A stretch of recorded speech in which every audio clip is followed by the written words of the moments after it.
It has been 41 days since I started this project, and I'm finally at a point where the robot, the butterfly, and the lantern are now set to be painted and assembled. The challenges ahead are that I haven't painted in over 20 years, and I wasn't very good at it back then either. Plus, I'd have issues with motors breaking down. And welcome to part 4 of the robot, the butterfly, and the lantern, where we'll explore the completion of this project and delve into the story of Puzz-L the Capable set in the world of Ionis, which is brought to life in this diorama.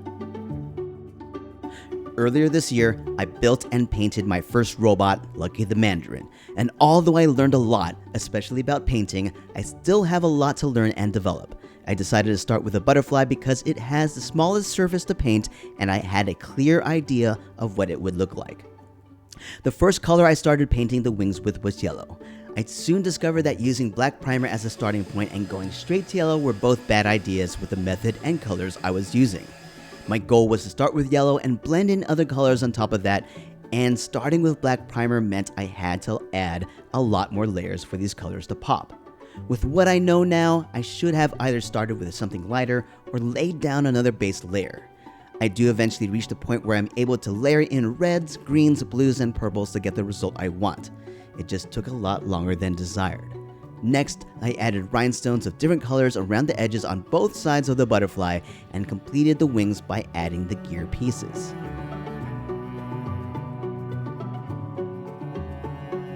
The main body was going to use a blend of pearl purple on the thorax and head, and eventually towards a pearl denim blue on the abdomen. The legs, eyes, and antennae were painted with a mix of flat black, pearl space gray, and hints of pearl purple. To finish the base color of the abdomen, I blended metallic blue. For accents, I added metallic orange to the tips of the antennae, which was also highlighted with some red. To complete the look, I painted the capacitors and gear on the back with pearl deep brown, and then added a dry brush of pearl burgundy to parts of the body, which highlighted the rhinestones, eyes, and decorative gear piece. To complete the process, I added gloss varnish to the metallic pieces and to the visible rhinestones, and a matte varnish to everything else. With that, the painting of the butterfly was complete. In the process of painting the robot, I had no idea what direction I should go. I was also tempted to try out model and miniature paints for the very first time, and I soon discovered that they are amazing compared to the craft paints I've been using. In the first iteration of the robot, I applied a metallic pearl space gray layer accented with Citadel's Poxwalker in specific areas and painted the gears a pearl dark brown to achieve a copper-like appearance. Although I thought it looked cool, I was concerned that it might be too dark to discern the details. For the next iteration, I tried out Vallejos light steel with Citadel's Tyron blue, and I left the gears to have the copper look. But then I felt like the robot looked way too pristine. Since the robot will be traveling in a forest for a long time, I wanted it to look more like a rust bucket by adding in layers of pearl dark brown. But since the lantern was mostly brown, I decided to go with another weathered look. I was inspired when I visited a local botanical garden. One of the rooms had a very humid, misty environment with equipment covered in dirt, rust, and algae, reminiscent of what I thought would be a robot lost in a forest. The final look I aimed for was to have the robot that was made mainly out of steel and cobalt steel, with gears made out of copper. The weathering attributes would include mud, vegetation growth, water stains, and several spots of rust. I made a first attempt at implementing this on the robot with Vallejos khaki green, off-white, a variety of rust paints, and Citadel's Poxwalker. And although I thought it was a great start, I continued refining it till the end of the project.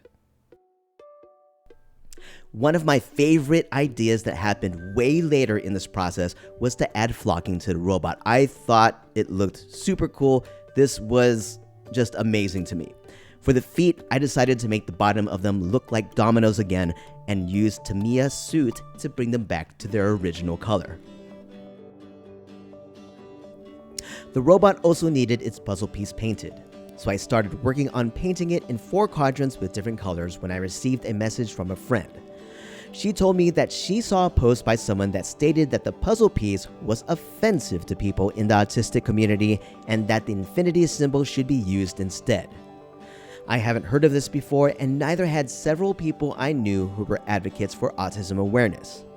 I took the time to research the statements, and I discovered a comprehensive view of how people in the autistic community have varying levels of acceptance or rejection of the three main symbols used to represent autism. Now that I know this, I acknowledge that this project I've been working on could be a great dialogue piece, but it also made me realize that I need to incorporate the infinity symbol to ensure the conversation is inclusive of all views. While it was a last-minute addition, I worked on creating an infinity symbol. A rainbow-colored symbol represented neurodivergent, and a gold symbol represented autism. Gold is used as the color for autism, as the letters for gold in the periodic table was AU. The idea I had at the time was to hang the symbol on the tail of the robot. The date was already April 6th, and since April was Autism Awareness or Acceptance Month, I wanted to take photos and videos to highlight what I was doing. I quickly added some details to the hook of the lantern, painted it, and assembled everything that I had for the diorama for a quick media shoot. It served as a nice benchmark to gauge progress. This was also a moment when disaster struck. During the media shoot, two motors broke down. One was easily replaceable, while the other one was in a difficult spot. As you can see, the only gears in motion are the ones that move the butterfly's wings. At this moment, I felt defeated, so I considered covering the columns with vines and keeping everything stationary, except for the gears that move the butterfly's wings. I shared that thought with several friends, and they thought the gears turning was super cool. So I persevered and looked for a way to switch out the motor. Off camera, I performed a task that felt like surgery. I drilled holes in the lantern's top, replaced the broken motor, and cleaned the tubes holding the gear pieces in place on the columns to minimize friction. Since I had to remove the gear pieces to clean out the brass tubes, I decided to add more texture to the gear pieces with the Mod Podge, baking soda, and paint mix. The date is now April 15th, 2025, and the CDC just released new data that 1 out of 31 children in the United States are now diagnosed with autism spectrum disorder. Factors contributing to the higher rate include increased awareness of autism, broader diagnostic criteria, improved screening tools, and standardized screening processes. This is definitely a very interesting occurrence, but I decided to keep the feet of the robot as is. The other key thing that I wanted to change was how I integrated the infinity symbol in the piece. The idea to have the symbol hang off of the tail was a last-minute decision that felt cheap and poorly thought out. So I decided to change 2 circles on the head to an infinity symbol using homemade air-dry clay, which is a mix of baking soda, cornstarch, and water. When the clay dried, I proceeded to add a protective layer of varnish that was followed up by penciling gold on the infinity symbol. I opted for a muted gold look, so I used a pencil color that wasn't too strong, and then added another layer of varnish to seal the color in. I also added more details to the hook by using the handmade clay. A budding flower was formed that was painted with reds and oranges. As I continued to add more color to the lantern, I noticed some moss on a tree in my neighborhood and wanted to incorporate it into the diorama. I started off by adding in some green washes towards the bottom of the columns and edges of the diorama floor. For the puzzle pieces, I applied washes of purple, red, orange, yellow, and blue to symbolize the spectrum. The missing piece of the forest floor was painted black, and I used a Tamiya soot powder to darken the areas around the missing piece to create a really fun effect. I proceeded to add flocking to the diorama. Before using flocking for the first time, I conducted a quick test to determine the best application method and glue type I wanted to use, ultimately settling on CA glue due to its fast drying and hardening properties. I was on a time crunch to get this project done before May, and it was now April 27th. I also applied colored moss in key spots along with other shrubbery and continued this look on the gear pieces. Just remember to wear a respirator to avoid breathing in the fumes. On the roof of the lantern, I wanted to add more fall-like colors, so I added a set of autumn flocking. When I looked at what I had done later, all I could see was Cheetos. I attempted to conceal it with a wider shade of flocking and added green accents, but after staring at it for a while, all I could see was broccoli and cauliflower, or the vomit of a dog or cat. And that's when it hit me. Paint it with colors that represent the spectrum. I proceeded to cover everything up with Mod Podge and varnish. After being covered up in masking tape for almost 2 months, it was time to show the base of the lantern some love. I cut up more paint stirring sticks to create corners that would cover up the screws used in construction. For the final look, I stained the wood with tattered angel color wash and proceeded to cover up the base with Mod Podge and varnish. To cover the bottom of the base, I put together a set of paint stirring sticks to secure the circuitry inside. Next, it was time to assemble the circuitry. First, I set up the external wiring that would supply 12 volts of energy to the lantern. I start by using a plastic hole plug, melting a hole in it to fit a female barrel plug that will connect to the external male plug. Using the magic of super glue and baking soda, I create a solid plug that could be inserted into the back of the base.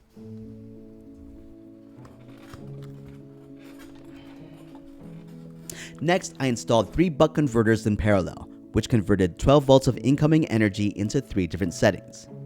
These worked in conjunction with 3 switches to power either the robot's lights, the fairy lights, or the motors. As I learned, I experimented with various buck converters to determine which one would work best. The converter for the robot's lights was set to 6 volts with the lights connected in parallel. The fairy lights, set to 9 volts, had 3 strands connected in series. I wish I had connected them in parallel as they would only require 3 volts and the amperage wasn't significant. And the motors, wired in parallel, also received 6 volts. I didn't know this at the time, but the buck converter I installed for the motors was overkill. I purchased a converter that could handle up to 12 amps, which was not needed for these motors that used only 0.08 amps each. Admittedly, I somehow believed that the motors needed 3 amps, meaning that I needed to cover at least 9 amps if they were working in parallel. It was so crazy that I got myself thinking that since the wires I had already laid out for the motors were rated at 0.7 amps. I continued to solder the buck converters to the main line and installed the plug into the base of the lantern. Now that the main power line was installed, it was time to make the robot a permanent fixture in the diorama. On top of feeding the electrical wires into the base, I added another cable to tie the robot down to create a mechanical connection.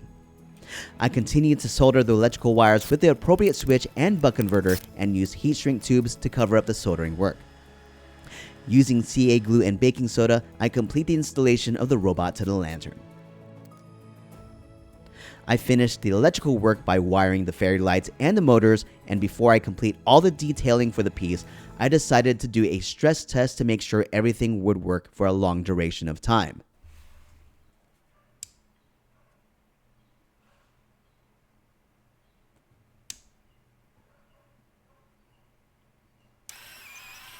And this is where the next set of disastrous issues happened. The first issue was that the lights for the eyes were excessively bright, which is an easy fix, but the problem occurred 15 minutes into the test when the motor for the right column burned out. Smoke was literally coming out from the top of the lantern. The date was May 3rd, and we were planning to have our last Autism Awareness fundraising event on May 4th. And yes, the event was going to be Star Wars themed, and I had my Yoda ears ready. At this event, I was also going to present the piece and give it to its brand new owner. To fix the issues, I had to order a brand new motor and find a way to dim the lights. These items would not arrive until after the event, so I stopped working on the piece and decided to show what I have completed. Fortunately, everyone that saw it thought it was super cool, regardless of the few current drawbacks. With more time to thoroughly examine the issues, I can now ensure this piece won't break down. I've come to realize that without a deadline, I could work on this piece indefinitely. As the famous Leonardo da Vinci quote goes, "Art is never finished, only abandoned." I realized that I'll meet the owner of this piece again in early June, and I'm currently on day 82 for this project. I decided that I will stop on day 100, which would be May 23rd. To solve the issue of the extremely bright lights, I had ideas to paint them or cover them in frost, but what seemed to be the best solution was to use an adjustable buck converter where I can manually set the voltage to something that would dim the lights. After discovering how awesome this buck converter is, I deemed it to be my go-to converter. So much better. Now, solving the issue of the broken motor needed more careful thought. Usually, a breakdown is caused by overheating. These are the main reasons why a motor would overheat. Not enough ventilation where it's installed, too much voltage, or it's overworked. Ventilation wasn't an issue, and the motors I installed were rated up to 6 volts, which is exactly what I sent to all 3 of them. That means the motor was overworked. While the motors were working at max capacity, the friction for the gears on the right column pushed that motor over the edge. I had already minimized gear friction, and further reduction would require a complete overhaul of the gear setup, which is not feasible at this point. The plan was to enter surgical mode and replace the right column's motor with a new 12-volt 100 RPM motor. And since the motor on the left column is easily accessible, I'm also going to switch that out with a 12-volt motor. I'm going to keep the 6-volt motor for the gears that turn the butterfly, since that one is also in a difficult position to replace and it has been working fine. I'm going to replace the buck converter with an adjustable one and set it to send out about 5.2 volts to all the motors. My working theories are that the 12-volt motors will provide more torque and have more room to operate since they won't be running at max capacity. And I also wanted to avoid running the 6-volt rated motor at 6 volts to reduce the risk of it breaking it down. This also means that the 12-volt motors will be moving at around 40 RPMs, which I think would be great for this project. After doing an initial test that lasted over 2 hours, everything continued to work perfectly. To boost my confidence even more, I would show the piece running during my virtual fitness classes. I really wanted to make sure that this piece will not break down once I give it to its new owner. Now that the issues were addressed, I can permanently install the butterfly and finish the last set of detailing and painting. I first install the hook on the top of the lantern and secure it with a pin underneath. I installed the rods, connected the wings, and added in CA glue with baking soda to the tube. Following up, I secure the wings to the body of the butterfly with CA glue, add texture to the tube with the Mod Podge, baking soda, and brown paint mix, and finish it off with a layer of burnt umber paint. Afterwards, I add primer painted puzzle pieces to the top of the lantern, finishing all the main structural goals I had for this piece. The rest of the work includes painting, flocking, adding more painted color variations in the diorama, dry brushing, other paint effects, touch-ups, and varnishing. As I show that, it's time to share the story of the robot, the butterfly, and the lantern. Please note that this is the first time I have ever tried to narrate a story like this, and it took a couple weeks to do it, so I hope you enjoy, but if you don't like my narration and prefer to just read it, like my girlfriend, you can read the text at puzzle.jramosworks.com.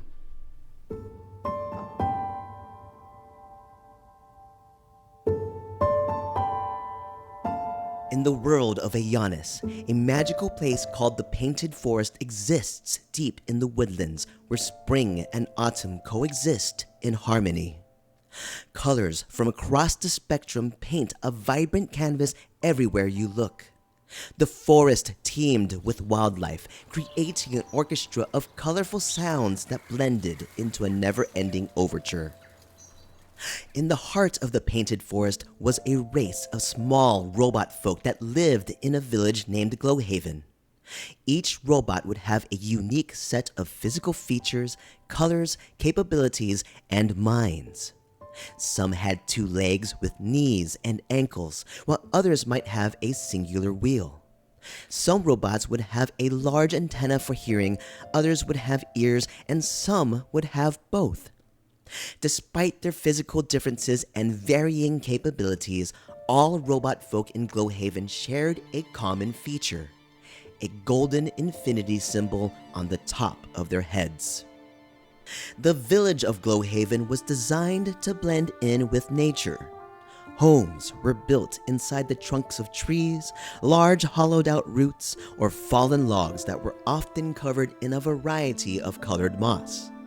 The only distinguishable feature of the village was mushrooms, both big and small, that would emit a glowing amber light underneath their caps. A unique phenomenon that could only be found at Glowhaven. The robot folk were protectors of the painted forest. They lived harmoniously with the wildlife, and they would frequently ride on squirrels, birds, or other animals to get from one place to another. While they knew that they were protectors of the forest, after generations of peace, harmony, and abundance, they didn't have a clue about what they needed to protect or from whom. Puzz-L, a young child robot, had large ears, big bright lights for eyes, 2 legs, 2 arms, hands, feet, and a long tail. But he didn't have a mouth and was unable to communicate through talking, beeping, chirping, or humming. He would communicate by flashing his eyes, but sometimes they refused to flash for him. Whenever that happened, he would become frustrated and look incredibly annoyed. Just like other young robot folk, he enjoyed playing outside, but he was especially gifted in solving puzzles. Although he wouldn't tell other robots, his eyes would guide him to find what he was looking for. As he played hide and seek, he could see the footprints and essence of the living thing being tracked, which appeared as a distinct color that reflected its mood. Puzz-L and the other young robots had many differences, but they could easily see the infinite possibilities in each other's unique qualities. Each day became a fun adventure for them as they continually discovered their own strengths and those of each other. As a sacred daily tradition before sunset, all the robot folk would gather in the village center to sing hymns to their creators, the Infinite. There were a few other young robots like Puzz-L that joined in the tradition but did not have the capacity to sing, beep, chirp, or hum. Around him, Puzz-L noticed that the essence of the robots nearby was slightly upset when they realized he wasn't singing. But some of them calmed down once they recalled his inability to sing. Robot folk naturally kept traditions that honored the Infinite, believing this would keep their forest safe and prosperous. The day that the robot folk would call the fading finally arrived. At Glowhaven, the mushrooms suddenly lost their light.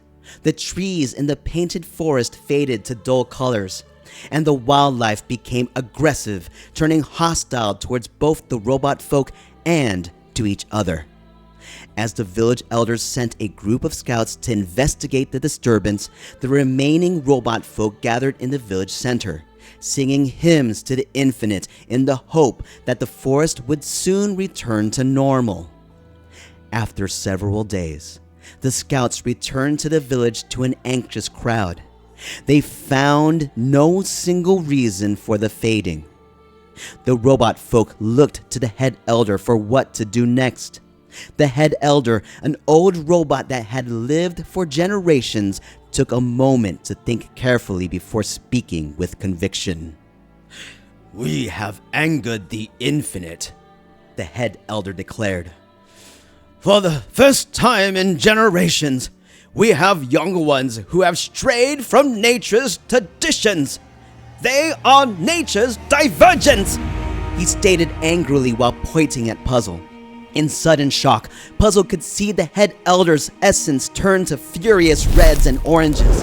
The essence of the robot folk surrounding him also ignited, erupting into a raging fire. "It is you and others like you that have brought this calamity upon us. We, the children of the Infinite, have lost favor with the divine because we knew you didn't fit our ways, yet we did nothing about it." The loud shouting from the head elder and the angry mob was unbearable to Puzz-L's sensitive ears. Fear and anxiety overwhelmed him, causing his eyes to flash in bright, random colors, which not only blinded some robots, but also sent bolts of radiation that singed others.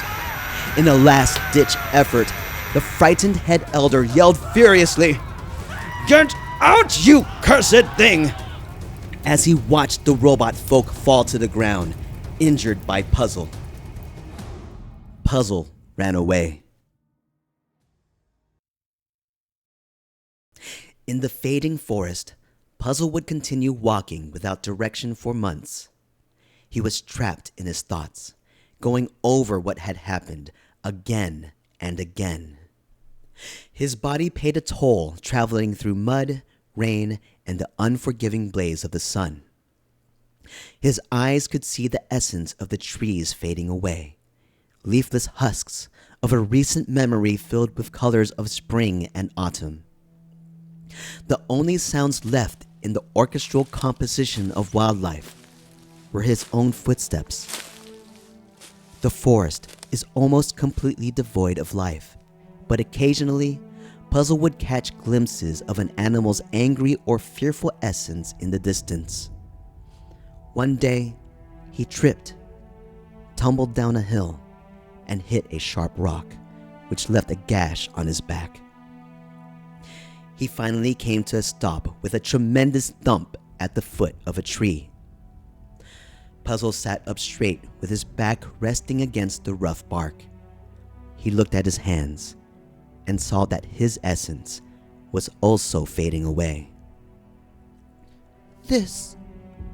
All this was my fault? He thought to himself. Gravity tilted Puzz-L's head downwards as his eyes slowly dimmed until their light went out. There you are! Puzz-L woke up abruptly, his eyes slowly flashing a dim light, to find a robot butterfly with wings colored by the spectrum and adorned with bronze gears perched on one of the tree roots. Is this real? Puzz-L thought to himself. Of course this is real, the foreign voice replied in Puzz-L's mind. Wait, you can read my thoughts and talk to me? Puzz-L asked. Yes, I don't have a mouth either, so I communicate this way. The butterfly answered, moving her antennae.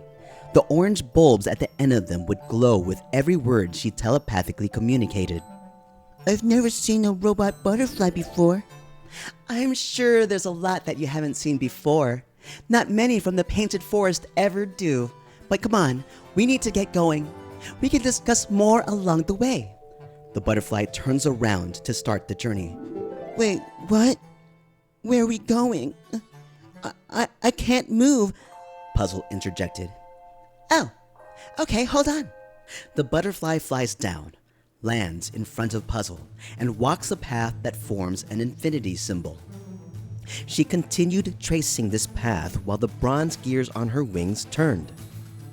When ready, she flew back into the air. The infinity symbol on the ground begins to glow gold. Following suit, the infinity symbol on Puzz-L's head also glows gold, and his eyes light up brightly. There they are. The butterfly refers to Puzz-L's eyes. Try getting up now. Re-energized, Puzz-L was able to get up easily. There you go. You are capable after all, the butterfly urged. How did you do that? Puzz-L inquired as he saw that the essence of the butterfly was of the color gold, and he wondered what that meant. Just like you, I also have some gifts, the butterfly replied. Come on, we need to get going. We're running out of time. The butterfly begins to fly towards their destination. Gifts? Puzz-L questioned. My eyes? I wish I never had them. I've hurt others, and it's terrifying to see what I can see and knowing what these eyes can do. As Puzz-L's eyes flash violently from heightened micro-emotions, they shoot out bolts of radiation that strike the butterfly, causing her to plummet to the ground. She recovers quickly and flutters her wings to act like nothing happened. Puzz-L calms down when he sees her get back up seemingly unharmed and thinks, See what I mean? The butterfly composes herself. Your gift is not a curse. You are not a curse, and you are not the reason why this forest is dying. What we're going to figure out together is how to control your gift and help you be the best version of you. So, hello, my name is Spectra, and I'm a Pathfinder. What's a Pathfinder? Puzz-L asked. Spectra flutters her wings to take to the air. It's a guide of some sort. I find Pass, and today we're going to find yours. She turns to the direction of their destination and starts the journey. I have so many questions in my head, Puzz-L muttered in his mind. I know, I can hear them all. After 31 days of traveling during the day and intense training at night, Puzz-L and Spectra reached their destination. With Spectra's guidance, the young robot learned how to better control his eyes. He mastered how to communicate by flashing his eyes on command, switch his essence view on and off at will, and control his emotions to prevent his eyes from firing uncontrollably. Puzz-L also developed the ability to direct beams of focused energy from his eyes to a singular spot. Spectra also answered a lot of Puzz-L's questions, but many of her answers were filled with ambiguity. I understand that you're good at solving puzzles, Spectra said as they arrived at a foreign object, a lantern fit for a human that was hidden between a cluster of dry brush. We need to solve this one. What is this? Puzz-L asked. This is called a lantern. It's a gift from the infinite, Spectra answered. It's called the light of the spectrum, and it has been here for a very long time. This is what gives this forest life. Was this something that we were supposed to protect? One of many, Spectra proclaimed.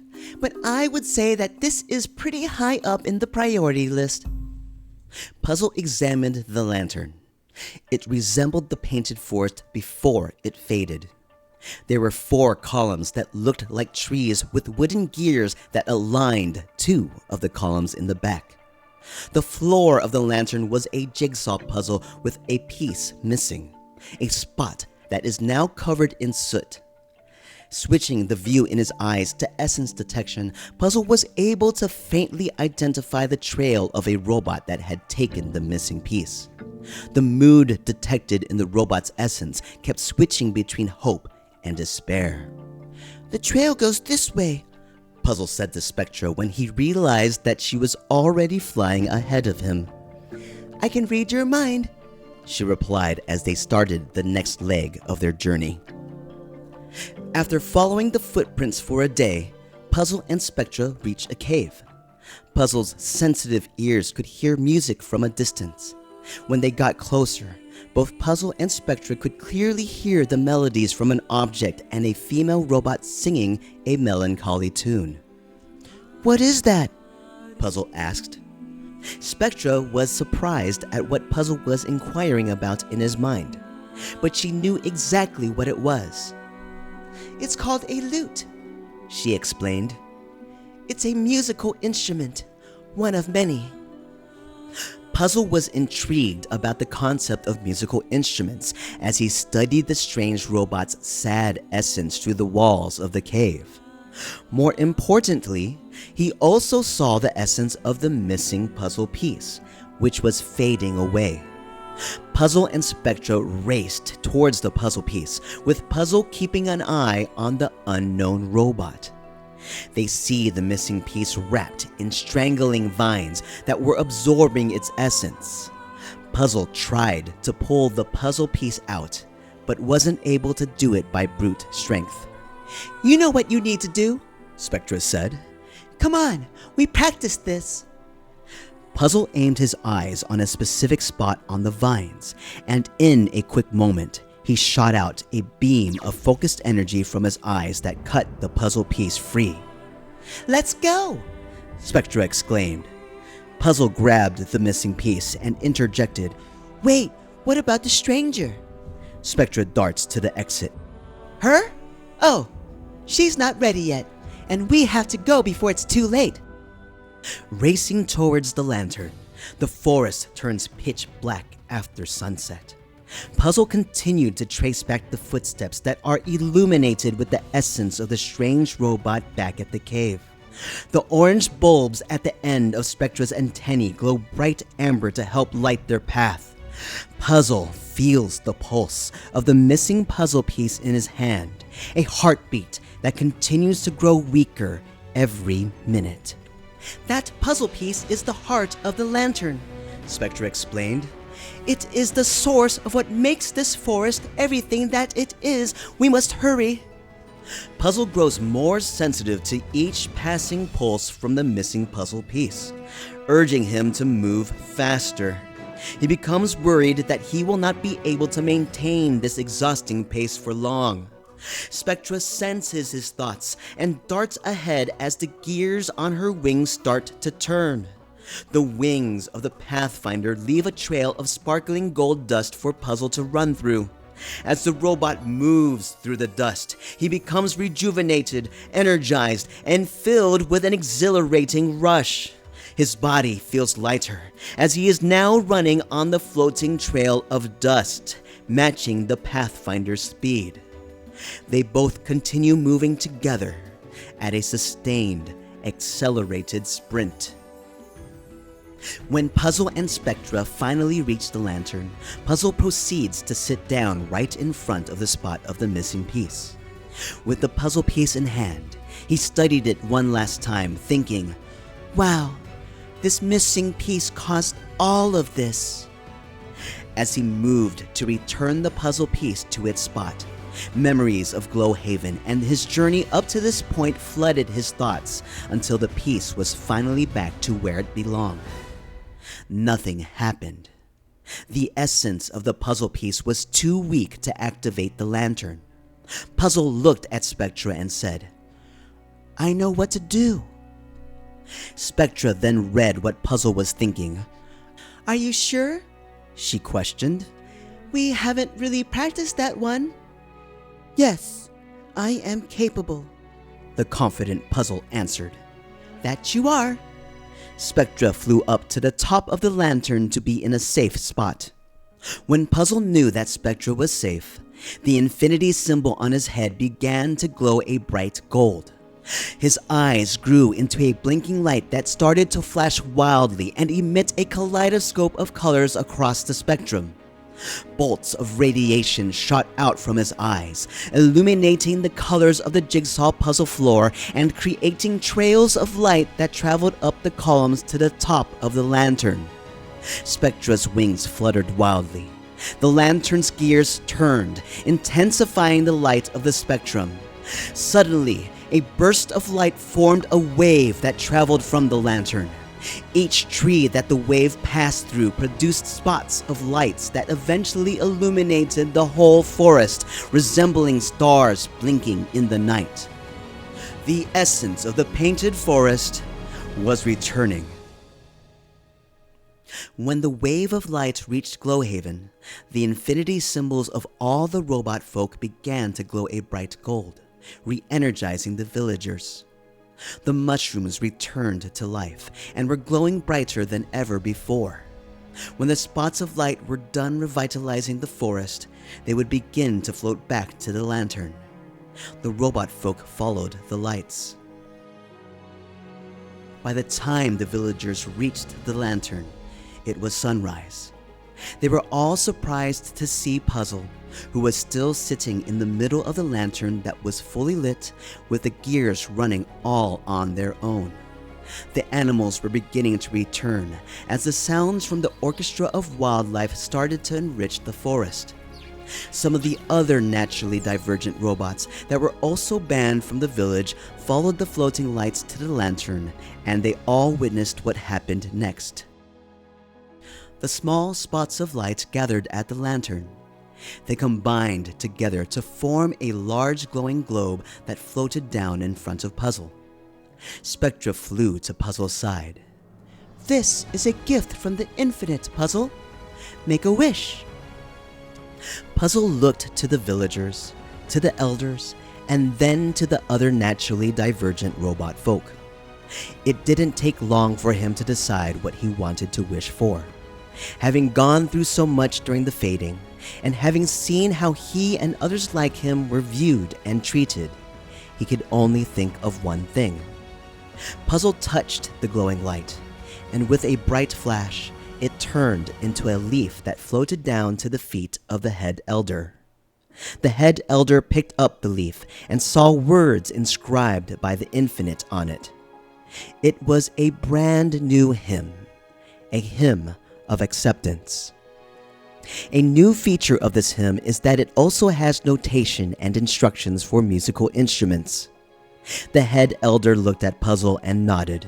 He held the leaf above his head, and the words began to glow gold. The leaf levitates into the air as the words brighten.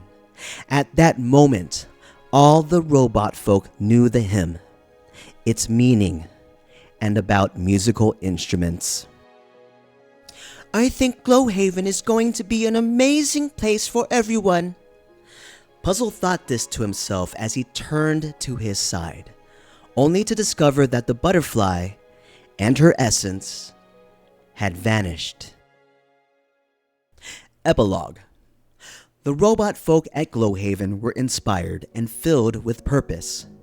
Compelled to live up to their title as protectors of the painted forest, the elders formed the Watch, a ragtag group of selected volunteer robots with various talents and abilities.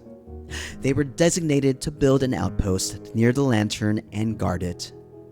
Scouts mounted on wildlife on the ground and in the air were mobilized to search for other powerful relics in the forest. A group of robot folk gifted in botany began work on cultivating the glowing mushrooms in hopes of expanding the light of the village, enabling a bigger and more capable Glowhaven, home to the protectors of the painted forest. Sunset approached, and the robot folk started gathering at the village center for their sacred tradition of singing hymns to the infinite. Robots that couldn't sing, hum, beep, or chirp soon learned to play a variety of musical instruments so that they can actively participate in the tradition. The hymn of acceptance served as a constant reminder to the robot folk to embrace differences, recognize that everyone is capable, and find ways to live in harmony. After the sunset tradition, Puzz-L the Capable was at home preparing for bed when Spectra the Pathfinder suddenly burst through his door. Puzz-L, I'm going to need your help for this one, Spectra exclaimed. She's ready.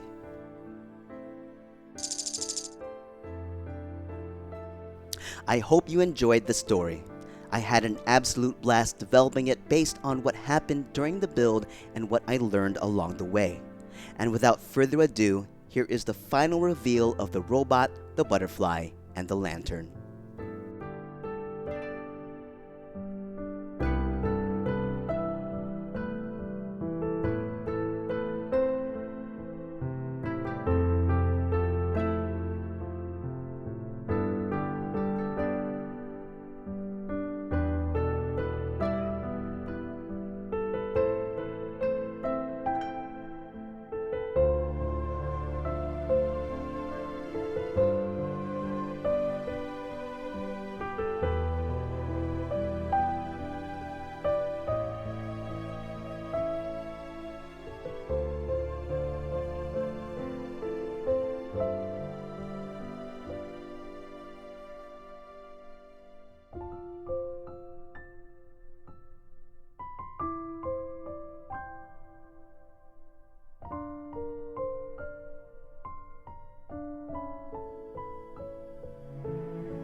In this whole process, I've learned so much in building this piece about autism and getting a chance to see different views and perspectives in the autistic community. One of the biggest surprises to me is that there are people that are living as adults that may not know that they are living with autism.